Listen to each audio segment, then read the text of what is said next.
Well, from the angle of social commentary or social critique, the Diddy case is quite rich. There's a lot to talk about. For me, the most interesting thing is what is demonstrated on multiple levels about the Western psyche. I mean, whether it's Weinstein or Epstein or Diddy or, say, R. Kelly or Dominique Strauss-Kahn, who everyone forgets about, the predation and the degeneracy of the super rich is always met with disingenuous shock and disgust. While simultaneously, without fail, we're also always told that everyone knew what these people were doing for years. And in fact, I think that most people do understand that this is how the super rich behave. So the shock is not genuine. But if we're being honest, the disgust isn't genuine either.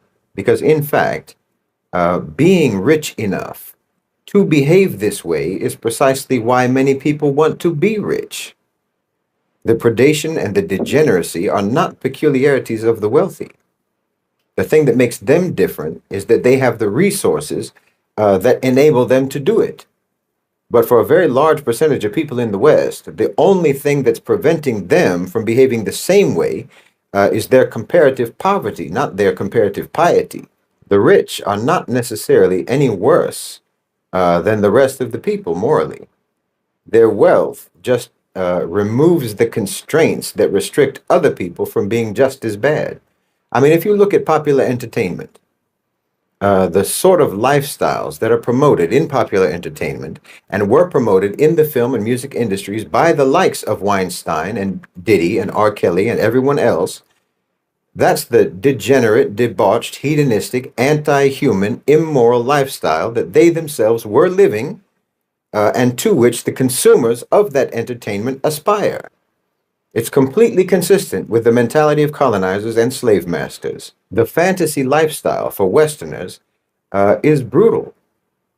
It is to dominate, to humiliate, to exploit, abuse, subjugate, degrade, objectify, dehumanize, tyrannize, and enslave. That's the Western fantasy. It always was, and it is now, and they act upon it any chance they get. I mean, they'll prosecute these types of people, these select cases, only to absolve themselves.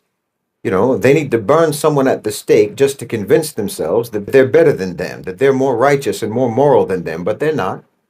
Most of them are not.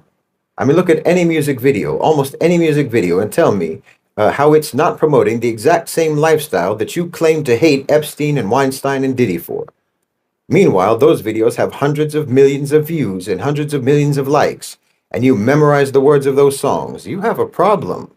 You can't reform yourselves. You can't reform and rehabilitate your so-called civilization by just prosecuting token offenders. Finding these people guilty doesn't make you innocent. When you made them rich and you made them famous on the very basis of the degenerate messaging that they promoted and that you devoured. You've endorsed it all along, and you endorse it now. You aspired to it then, and you aspire to it now. I mean, you literally have someone like Andrew Tate, who directly built his wealth through and for this very lifestyle, and by selling it to others how they could do the same thing and have that same lifestyle. Because this is the Western male fantasy. I mean, think about it. Everybody in this case, in the Sean Combs case, everybody wants to know about the celebrities who were at those parties. No one wants to know about the nameless, faceless executives, the obscure, pasty old men for whom those parties were undoubtedly actually arranged in the first place. The celebrities were just the draw.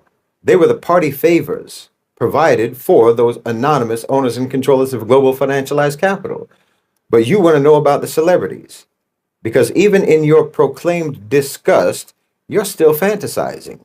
So I find the selective disgust to be performative. And that's actually useful. That's a useful thing to know about the Western psyche and how they respond when the crimes of their society get highlighted. Because yes, in my view, these are crimes of Western society because the individual crimes of someone like Diddy are reflective of the values and the aspirations of Western society itself. So when these crimes get highlighted, in other words, when for whatever reason, for any particular individual, these crimes are suddenly and selectively subject to accountability, there's a choir of hypocritical condemnation and outrage. Now, that matters to me, for instance, in the context of the Article 6 campaign to expel the United States from the United Nations, because just like Diddy or Weinstein or whoever, just like those criminals, and just like how everyone has known about their degeneracy for years, so too everyone knows about America's crimes. And just like with Diddy or with Weinstein, everyone is complicitly silent until the moment of accountability comes. Then they all rush to a microphone to distance themselves and disown the criminal with self-absolving condemnation. So this is why you might see France and the UK not veto Article 6 at the Security Council, because once we bring all the US violations to light in an official venue, not just in an essay or a book or a lecture or what have you, but actually in an official legal venue, violation after violation, crime after crime, human rights abuse after human rights abuse, stretching back for 8 decades, and call it out for what it is, why France and the UK are likely to act just like every associate of Diddy or Weinstein or Epstein or any of these other degenerate predators, and race each other to the podium to condemn and distance themselves and exonerate themselves and try to salvage their own reputations and polish their own image, and assure the world of how good they are, how law-abiding they are, how principled they are, by throwing America under the bus. I mean, do you think that any of the European colonial powers were actually happy to watch the US take over their empires? No. France and the UK are both seething with bitterness and resentment and envy. While they'll be just as happy to watch America fall as all those associates and co-conspirators of Diddy are happy to watch that belligerent criminal go to jail, if they have been clever enough to protect themselves from being prosecuted themselves for their association with him. I think France and the UK are just the same. They're in the same position as those associates of Diddy. They won't veto Article 6 because it would too blatantly expose them as being part of the same criminal syndicate as America. It's like cutting a deal for immunity with prosecutors. This is why it's useful to understand the psyche, because frankly it helps with analysis and strategizing, to understand the Western psyche, to know who you're dealing with and how they behave. I mean, there are actually so many facets to this story in terms of social critique. Like the fact that, okay, someone like Diddy, and actually most of the artists who were associated with him, were actually mediocre talents at best, with 1 or 2 exceptions. But you can literally see people uploading independently on social media today who are immeasurably more talented than these people are, than the people who the industry designates as being top-tier artists. Now, to me, that reflects the financialization of the economy, whereby billionaires are created not by producing, not by creating, not by manufacturing, not by actually making excellent products, but just by manipulation of financial markets. Virtual money, virtual valuation of shares, stocks, what have you. Like I've said before, Elon Musk did not become as rich as he is now by selling Teslas. He got rich through financialization and share buybacks of Tesla to artificially inflate the share price, resulting in his net worth ballooning for no reason whatsoever connected to production or to sales. So in the financialized economy, profit and wealth are disconnected from actually creating or manufacturing products of value. It is unearned money. So it's the same with artists. It's the same. A singer or a rapper or what have you, it's like a Tesla. They're just a financial instrument. Their profile is the source of their profit. Their celebrity is the source of their profit. And it doesn't matter at all whether they have any talent or not. Just like it doesn't matter that there are so many electric cars on the market that are objectively superior to Tesla. Nor does it matter even that electric cars anyway are already absurdities to begin with. No one cares. You only have a company so that you can have shares in that company. Making things is tertiary to the purpose of a company, just like talent and producing quality songs or performances or what have you is tertiary to the purposes of an artist or a performer. Entertainment and art have been financialized. So in other words, the people who are making the most money and who are running those sectors don't care even slightly about quality or producing anything of real artistic value.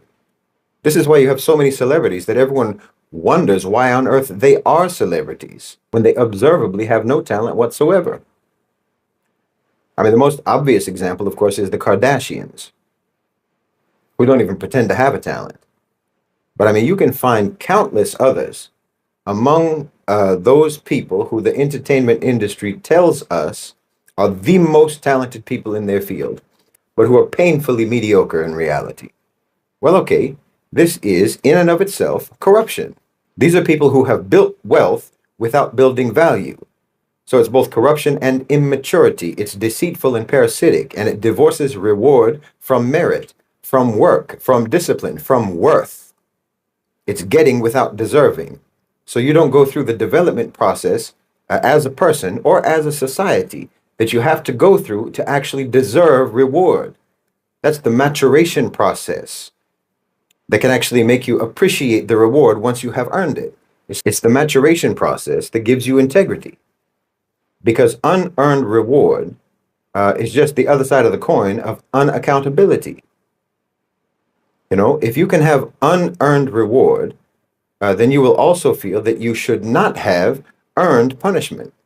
These are the two sides of the same attitude. Because you gained your wealth and your fame and so on outside the traditional framework of merit, hard work, and talent. So you will also feel that you exist outside the framework of accountability in terms of your wrongdoing.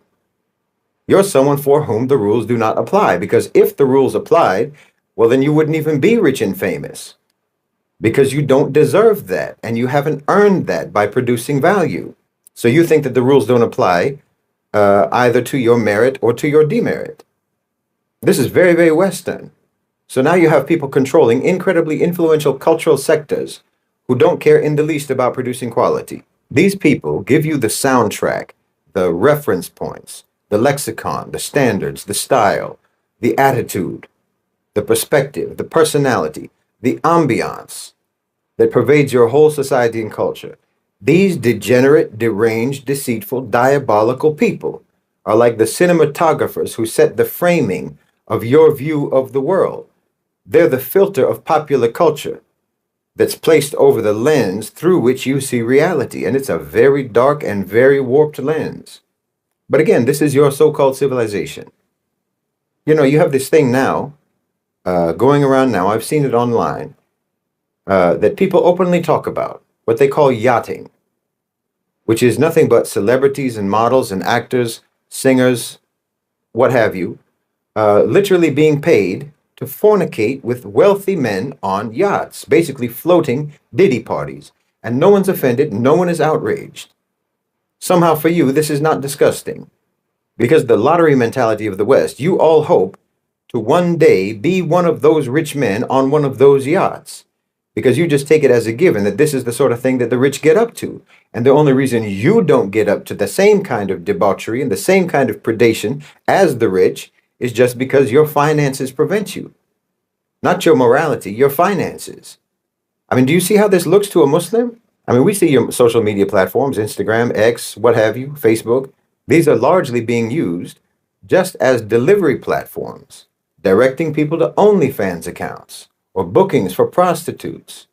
Your whole popular culture hypersexualizes women, glorifies violence, condones prostitution, promiscuity, drug use, drinking, pimping, gangsterism, and crime. And then you clutch your pearls in shock and disgust when one of you gets caught doing in real life what you always promoted in your songs and videos and movies. When you get caught acting in real life the same way that you acted on screen. When you get caught living the lifestyle that all of you tell each other is living the dream. Well, it looks to a Muslim like the only thing that you're actually offended about or outraged about is the getting caught part.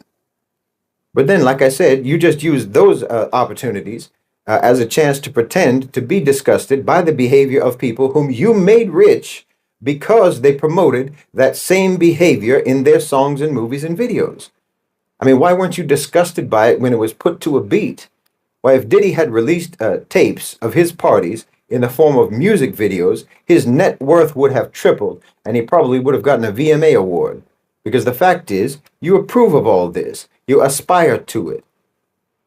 And in fact, that degenerate lifestyle, that predation, and that debauchery with impunity is actually the American dream. It's the colonizer, slave master, Western imperialist dream. And for anyone who's over there in the States or in the West who genuinely, truly does feel disgusted and outraged over this kind of thing, because I know there are some of you, all I can say is, you know how they talk about situational awareness, having that awareness of your surroundings and what's going on around you so that you can be alert to any threats or dangers nearby. Well, let's call this civilizational awareness. And just like someone who is oblivious to the threats and dangers around them on the street, you say that they have low situational awareness. Well, you have low civilizational awareness because you are truly walking around in a cloud of propaganda and indoctrination and obliviousness about the reality of the so-called civilization that you live in.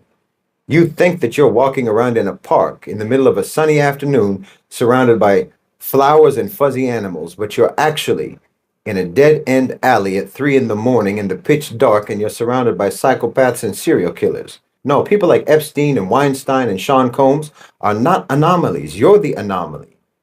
And in that predatory society, that makes you nothing but prey.